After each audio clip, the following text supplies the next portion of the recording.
धुळे महानगरपालिका निवडणुकींच्या पार्श्वभूमीवर एक आगळावेगळा प्रयोग चर्चेत आला आहे। शहरातील प्रसिद्ध व्यंगचित्रकार राजेंद्र सोनार यांनी उमेदवारीच्या अर्जापूर्वी थेट 100च्या स्टॅम्प पेपरवर आपला वचननामा आणि हमीपत्र लिहिलेले आहे। हे स्टॅम्प पेपर भारतीय जनता पक्षाकडे सादर करून प्रभाग क्रमांक 1 मधून उमेदवारीची मागणी करण्यात आली।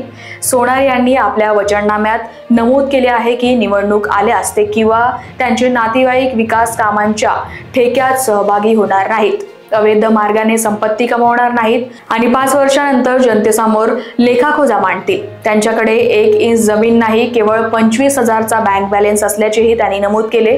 तसेच 2 वर्षात काम करण्यात अपयश आल्यास जनतेला राईट टू रिकॉल म्हणजेच उमेदवार परत बोलावल्याचा अधिकार मिळावा, यासाठी सरकारकडे मागणी करण्याचेही त्यांनी वचन दिले आहे।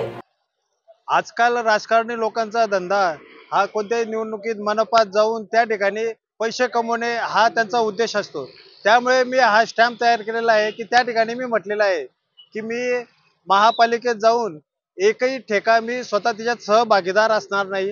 नंतर माझ्या कोणत्याही नातेवाईकाला मी त्याच्यामध्ये भागीदारी करून त्याला तो ठेका देणार नाही।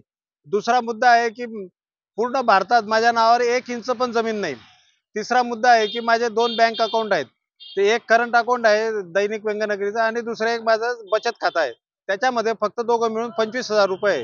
तर 5 वर्षानंतर माझ्या संपत्तीत किंवा इतर काय वाढ झाली हे कोणी बघू शकतं, मी तो लेखाजोखा त्यांच्या समोर मांडणार आहे। त्याच्यानंतर नगरसेवक पद हे सेवेचं पद असतं, त्यामुळे अवैध मार्गाने संपत्ती कमवण्यासाठी मी त्याचा उपयोग करणार नाही। नंतर निवडून आल्यावर 5 वर्षात आपल्या समस्या सोडवण्यासाठी मी त्या नगरसेवक पदाचा उपयोग करेन। आणि शेवटचं जे कलम आहे ते महाराष्ट्र सरकारने लक्षात घेण्यासारखं आहे।